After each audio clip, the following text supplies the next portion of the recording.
একটা নিজের ক্ষতি আর একটা হলো ধর্মের ক্ষতি।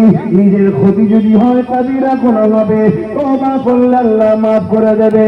কিন্তু মনে রাখবেন, দিনের ক্ষতিকে যদি কেউ করে বা মেনে নেয়, তার সাপোর্ট করে সে ইসলাম থেকে বেরিয়ে যায়।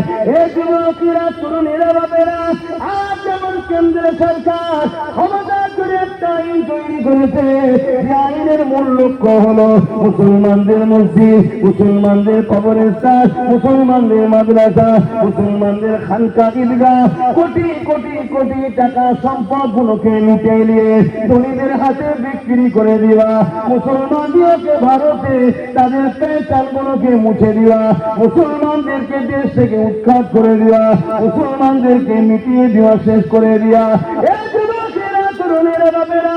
এই যে অন্যায় করেছে, এই অন্যায় হলো ধর্মের বিরুদ্ধে, ইসলামের বিরুদ্ধে।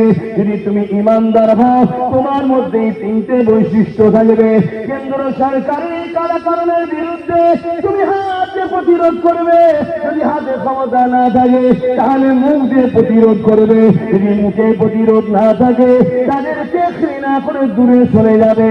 তবে হ্যাঁ, ঘৃণা করে তারা যদি সরে যায়, তাদের ইমানটা বড় বড় দুর্বল, ওই কচুর পাতায় পানি দেওয়া টাইপের। কিন্তু গণতান্ত্রিক দেশে আমার কাছে মনে হয়, যদি মুখে প্রতিবাদ করতে পারি, আর যা যে শক্তি দিয়ে তারা আইন করছে, ওই শক্তি তৈরি করে যদি এই আইনকে বাতিল করা যায়, এই চিন্তা যদি আমরা করে আগাতে পারি, ইনশাআল্লাহ কিয়ামতের দিনে আল্লাহ আমাদেরকে নাজাত দিয়ে দেবে।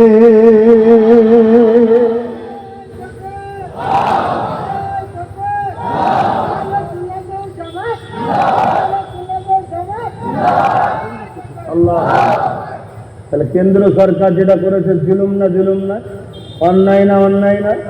অন্যায় দেখলে, যেটা ইসলামের ক্ষতির অন্যায় হয়, সেই অন্যায় দেখলে কি করতে হবে? তিনটে। এই তিনটের মধ্যে কোনোটা না থাকে, তার মধ্যে ঈমান। জোরে বলুন। আচ্ছা, মসজিদ কমিটি, মাদ্রাসা কমিটি, কবরস্থান কমিটি, ধর্মীয় কমিটিতে অমুসলিমকে রাখা যায়, কিন্তু রাজ্য সরকার দুটো অমুসলিমকে ঢুকিয়েছে। শুনছেন না? শুনছেন? ওয়াকফ কমিটিতে। এটা অন্যায় না অন্যায় না? যদি কোনো মুসলমান এর প্রতিবাদ হাত দিয়ে, মুখ দিয়ে বা অন্ততে ঘৃণা না করে, তার মধ্যে ঈমান। একটু জোরে বললেন না কেন? জোরে বললেন না কেন? রাসূলুল্লাহর হাদিস শোনাচ্ছি, বাপের গল্প শোনাচ্ছি না। যায় আব্বাস সিদ্দিকীর বাপের কথা মানবো না, এটা বলবেন নাকি? এটা আমার বাপের কথা। একটু পরিমাণে এই কথা শোনার পরে যদি একটু কেউ বলে কি করা যাবে, ও তো ঈমান প্রথমেই নেই, এটা বলার সাথে আবার কথা বুঝে আসছে না? না, তাহলে আজকে বলুন আমরা মার খাচ্ছি কেন? কথা বলছে না তো, তাহলে আমরা ভুলে আছি না? না, তাহলে পরিবর্তন হতে হবে না? আসুন, তওবা করুন, আল্লাহ পাকের কাছে কাঁদুন, তওবা করুন, ফিরে আসুন, আল্লাহ পাকের কাছে বলুন, আল্লাহ আমি জানতাম না, তাই অন্যায় করে ফেলেছি, আল্লাহ আজ জেনে গেছি, আর অন্যায় করবো না, আল্লাহ আপনি ক্ষমা করে দিন। এই যুবকেরা, তরুণেরা, আমার আল্লাহ তো তিনি, যিনি পৃথিবীর রাজাকে খোড়া মশা দিয়ে মেরে দিয়েছে। আমার আল্লাহ তো তিনি, যিনি আব্রাহার মতো বাদশাকে এমন করে আমাদের পাখি পাঠিয়ে দিয়ে, এই পাখির ডানাতে ছোট ছোট পাথরের কণা পাঠিয়ে আব্রাহা বাদশাকে ধ্বংস করে দিয়েছে। এই যুবকেরা, তরুণেরা, বাপেরা, এমন করে ফেরাউনকে আমার আল্লাহ নদে ডুবিয়ে ডুবিয়ে মেরেছে। সেই আল্লাহর উপরে ভরসা রাখো। অন্যায় সে ছোট কার বড়, অন্যায় বিরোধী থাকো, ন্যায়ের পক্ষে থাকো, আল্লাহ পাক খুশি হয়ে যাবে।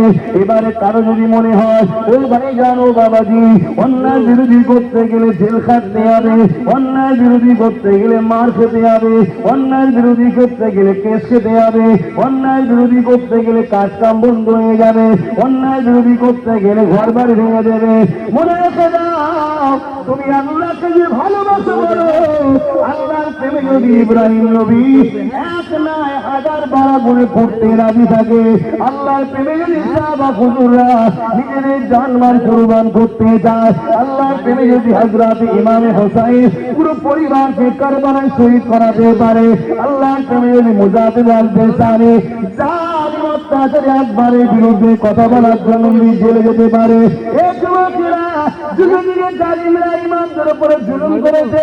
ইমামে আজমকে সেই সময় জালিম জেলে দিয়েছিল, ইমামে মালিককে সেই সময় জালিম জেলে দিয়েছিল, ইমাম বুখারীকে সেই সময় জালিম শাসক বুখারা থেকে তাড়িয়ে দিয়েছিল, জুলুম করেছিল। এই যুবকেরা, তরুণেরা, বাপেরা, তাহলে তুমি আমি কে? তোমার নামাজের মতো নামাজ আছে, না রোজার মতো রোজা আছে, না হজের মতো হজ আছে, না দানের মতো দান আছে। ইমামে হোসেন তো এত বড় মহান মানুষ, দুনিয়া থেকে জান্নাতের সার্টিফিকেট পেয়ে গেছে। তবে আল্লাহ বলেছেন অন্যায়ের বিরুদ্ধে করো, ন্যায়ের পক্ষে থাকো। আল্লাহর খুশির জন্য পুরো পরিবারের ৭২ জনকে শহীদ করে দিয়ে হুজুর নিজে কুরবান হয়ে গিয়েছে। আরো জোরে বলুন সুবহান।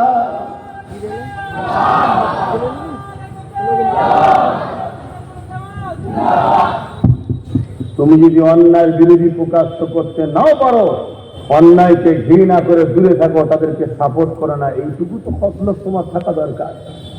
হ্যাঁ, কি তোমার কথা ভুল হচ্ছে?